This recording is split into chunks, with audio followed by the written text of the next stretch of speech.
Bienvenue à vous, frères et sœurs, vous qui nous regardez ici en France, en Moselle spécialement ou ailleurs. Bienvenue à vous pour cette 4e semaine de l'Avent.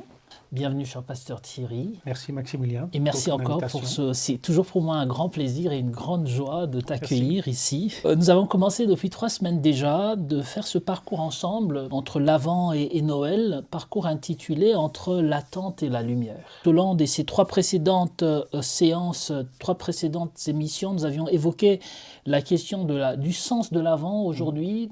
Dans la première émission, si ma mémoire est bonne, dans la deuxième, on a évoqué la question de l'espérance chrétienne. Est-ce une naïveté ou une vraie transformation? Ensuite, nous avions abordé la question de la fragilité de Dieu dans cette proximité, finalement, cette venue de Noël comme étant la révélation d'un Dieu qui se dévoile dans sa fragilité, dans la vulnérabilité. Aujourd'hui, je nous propose d'évoquer des personnages bibliques, puisque finalement, les personnes ou les personnages qui entourent ce temps de Noël, d'ailleurs, personnages que l'on retrouve dans nos crèches, aussi aujourd'hui parler du personnage de Marie, de Joseph, des mages, des bergers, qui sont au cœur quand même du texte biblique, au cœur quand même du récit ou des récits de la Nativité. Qu'est-ce que tu peux nous dire concernant ça? En t'entendant, je me disais, c'est formidable aussi que le temps de l'Avent dure un certain nombre de jours, 4 dimanches avant Noël, parce que finalement, ces personnages de la crèche n'ont pas vécu tout à fait la même chose au même moment.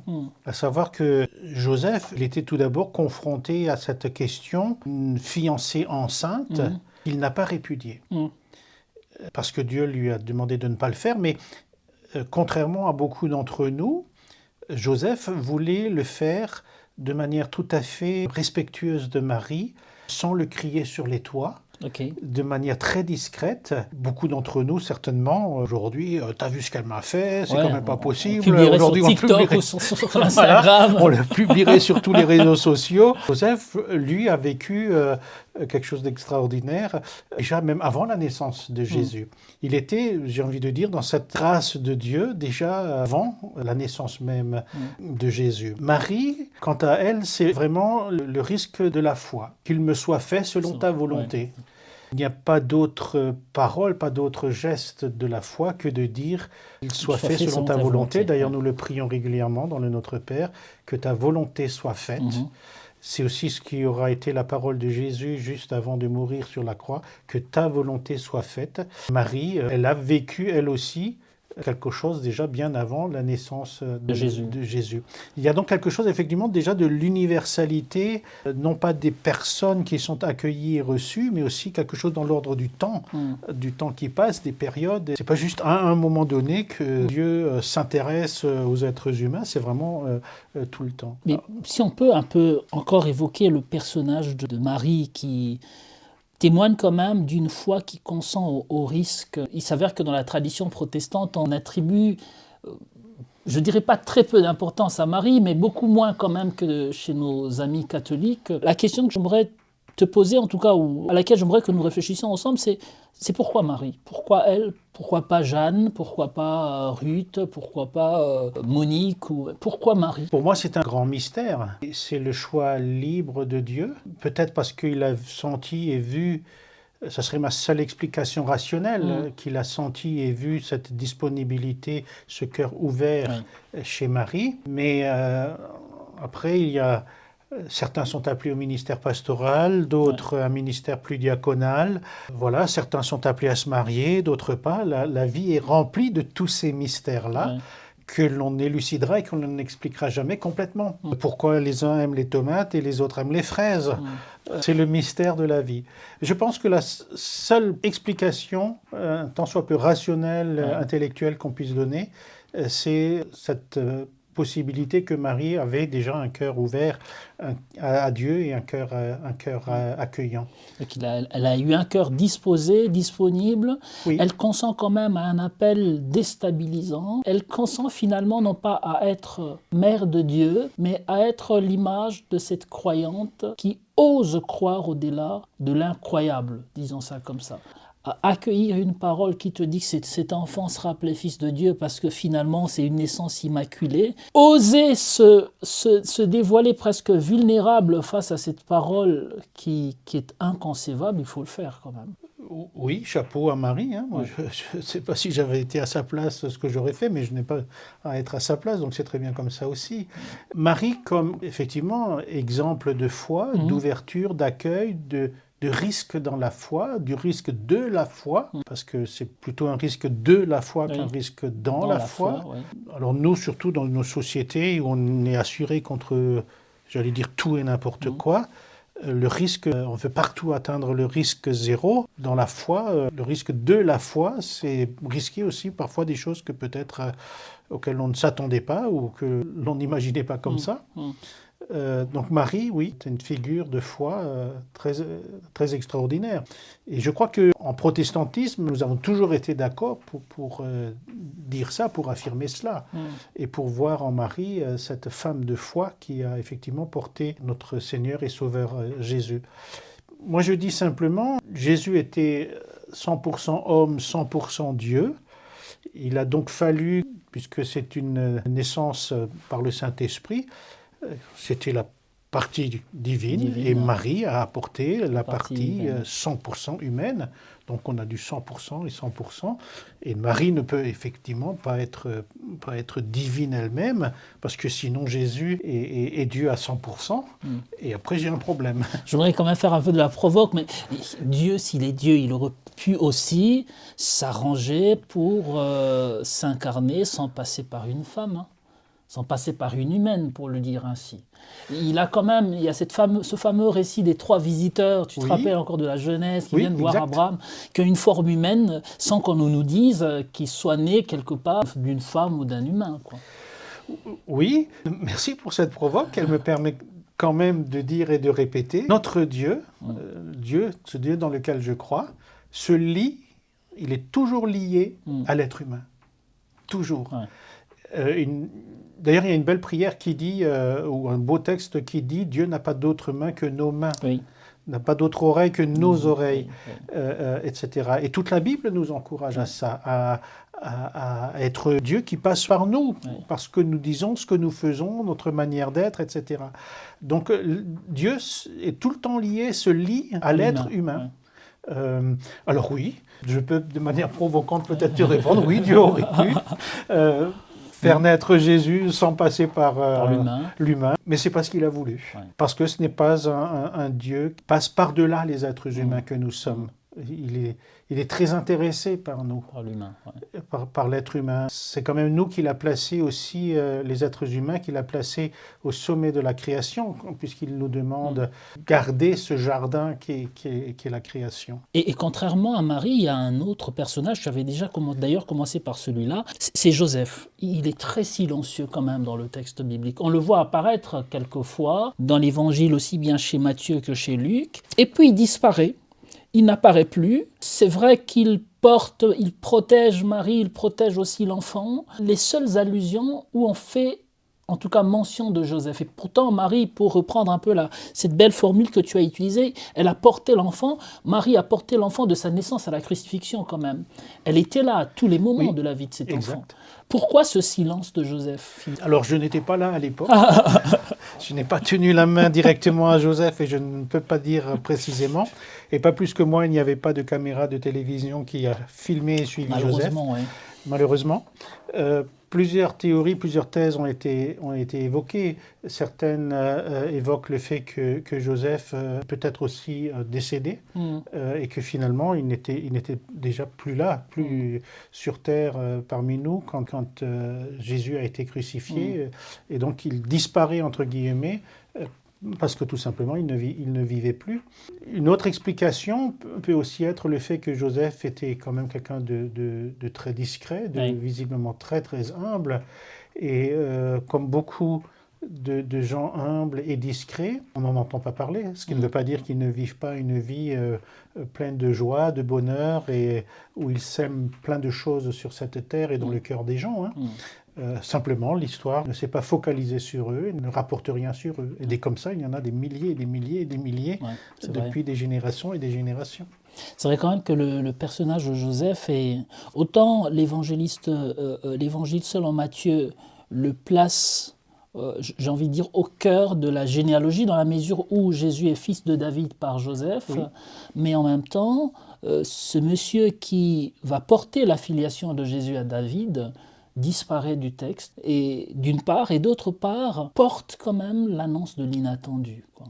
Oui, Ce qui n'est pas évident à son époque, dans sa culture, tout que à fait. d'assumer la grossesse d'une jeune fille à qui tu es fiancé et dont tu ne sais pas qui est l'auteur de cette grossesse. Oui, oui, oui, oui. Et Marie n'est pas la seule finalement avec le risque de la foi, parce que c'est aussi un acte de foi. Quand Joseph reçoit cette révélation de Dieu lui disant c'est le sauveur que Marie porte, ne la renvoie pas. Il y a un bel acte de foi aussi de la part de Joseph. Les premiers croyants en Jésus, d'une certaine manière, c'était Marie et Joseph, ouais. Autant l'un que l'autre. Et les mages alors, et les bergers d'abord, avant d'aborder les mages, les bergers. Les bergers. Alors les bergers, ça rejoint tout à fait ce que nous avions dit la semaine dernière dans l'émission précédente. Les bergers, d'après ce que je sais, étaient exclus de la synagogue parce que comme ils passaient leur vie dans les champs, ils ne pouvaient pas participer aux offices, c'était un peu les parias de la religion. Ça ne veut pas dire qu'ils ne croyaient pas en Dieu ou qu'ils n'avaient pas une foi ou qu'ils ne priaient pas, etc. Par contre, ils n'étaient pas bien vus parce qu'ils étaient en dehors de tout ce que la religion avait mis en œuvre. Et pour moi, le choix que les anges se présentent d'abord aux bergers rejoint ce que nous avions évoqué la semaine dernière. Jésus est vraiment venu pour les plus simples des simples et pour les plus rejetés des rejetés. Les plus vulnérables. Les plus vulnérables des vulnérables. Personne n'est exclu, c'est surtout ça. Tout le monde est intégré, tout le monde est accueilli, même ceux que nous, ou que les êtres humains que nous sommes, auraient tendance à exclure, à rejeter, ou à trouver pas digne, ou pas assez fort, ou pas assez correct, ou pas assez riche, ou je ne sais quoi. Donc les premiers témoins de la naissance que sont les bergers, je trouve ça... Il y a vraiment quelque chose de très très fort. Le message central de l'Évangile commence déjà là, à la naissance et dans la crèche. Que Dieu ne choisit pas les puissants ni les forts, il choisit aussi et d'abord peut-être les plus vulnérables, les plus exclus, quoi. Oui, on peut dire ainsi, pas forcément. D'abord dans le sens que Dieu choisit d'abord, j'ai envie de dire, c'est quand on est dans une forme de vulnérabilité où l'on se pose peut-être beaucoup de questions. On a peut-être le sentiment aussi d'une certaine vacuité intérieure, d'un certain vide intérieur. Il y a, je pense, alors une ouverture plus grande. Notamment au divin et au message de la foi. Quand on est rempli de possessions, de pouvoir, on n'a pas le temps. Il faut exercer le pouvoir, il faut sauvegarder ses possessions, les multiplier. Il y a peut-être cette vacuité, une forme de vide intérieur en moins, qui fait qu'on a moins l'accès, pas automatique, mais un accès moins d'emblée vers Dieu. Je ne pense pas que Dieu soit plus proche finalement des uns que des autres. Je ne crois pas que Dieu sélectionne en disant toi oui, toi non, ou toi d'abord, toi après.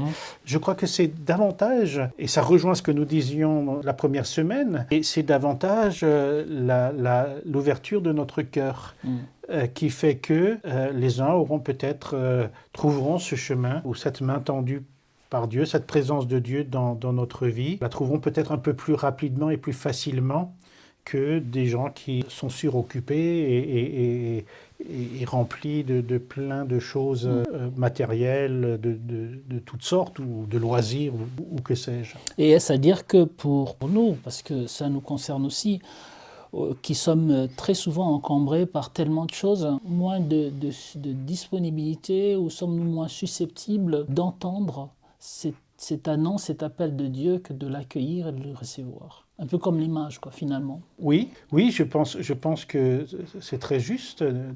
Nous qui sommes, plein de choses, on a un peu du mal. Oui, par rapport aux mages. Oui, j'allais dire, et les mages, finalement, ils sont presque l'antipode des bergers. Les bergers sont exclus, ils représentent aussi la vulnérabilité, la fragilité. L'image, en tout cas, l'image que les œuvres artistiques nous ont renvoyé des mages jusqu'à maintenant, c'est d'abord qu'ils sont rois, qu'ils sont nobles. C'est certes, ils ne sont pas d'Israël puisqu'ils viennent d'Orient, mais c'est quand même la haute bourgeoisie, on dira. Exact. Alors effectivement, il est peut-être bon de repréciser que d'après le texte biblique, les mages n'étaient ni rois ni trois. Ok. Le texte biblique parle des mages venus de l'Est, d'Orient. Ceci étant, ils ont observé les étoiles, donc c'est quand même des gens qui ont une culture intellectuelle pas des moindres. Ce sont certainement, effectivement, plutôt des bourgeois. En même temps, quand on prend le temps de regarder les étoiles, on n'est pas non plus occupé, on n'a pas le nez dans le guidon par rapport aux choses quotidiennement matérielles. Ou à vouloir courir après je ne sais pas quoi, ou préparer je ne sais pas quoi. Et là, ça rejoint aussi encore cette question de l'attente, de l'ouverture dans l'attente, et le temps de l'Avent comme une invitation à peut-être se désencombrer avant de s'encombrer pour préparer les fêtes, se désencombrer pour prendre le temps de regarder à cette lumière, prendre plus de temps pour regarder à cette lumière qui est Dieu, qui est Jésus le Christ.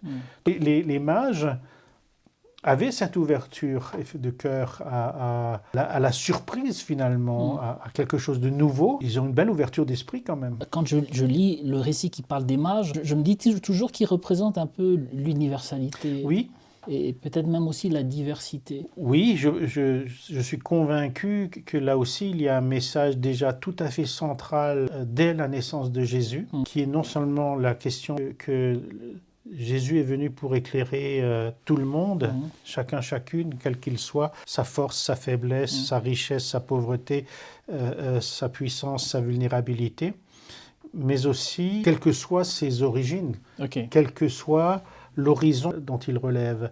Et il n'est pas étonnant que la tradition orale a fait de ces rois mages, de ces trois rois mages, à la fois qu'il y ait parmi eux, à la fois aussi un Africain et un Asiatique. C'était déjà dire d'une manière imagée cette universalité du message. Jésus est pour tous. Moi, je trouve que c'est important aujourd'hui. Si le message chrétien peut être effectivement un message rassembleur, et nos célébrations, nos paroisses, nos communautés, être des lieux réellement ouverts et accueillants de tous et de toutes, quel que soit leur... d'où qu'ils viennent, et qui qu'ils soient, ou qu'elles soient. Mais c'est fondamental dans la vie chrétienne, parce que c'est déjà aussi quelque chose de fondamental au moment de la naissance de Jésus.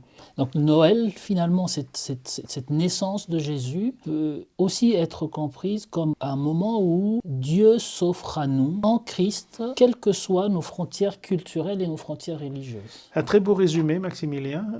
Effectivement, Dieu s'offre à nous, nous a donné et nous donne toujours et encore les paroles, les gestes de Jésus, quels que soient, pour être une lumière dans notre vie, source de libération de toute forme d'esclavage, surtout intérieur. Aujourd'hui, les esclavages, je crois, sont beaucoup plus intérieurs qu'extérieurs. Et donc, être lumière, effectivement, dans notre vie, de manière tout à fait universelle.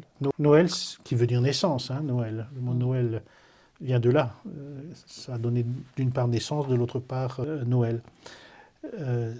Noël, c'est vraiment universel, c'est vraiment pour toutes et tous. Merci beaucoup, cher pasteur Thierry. Avec plaisir. Merci à vous, chers amis, que cette naissance advienne dans nos cœurs, en tout cas, que Christ naisse à nouveau dans nos cœurs. S'il y a une chose que j'ai retenue tout au long de ces 4 semaines de l'Avent, c'est que Dieu ne s'impose pas, il s'expose et qu'il rayonne dans nos vies, qui que nous soyons, quoi que nous ayons fait, où que nous soyons. Joyeux Noël et que Dieu nous bénisse. À bientôt.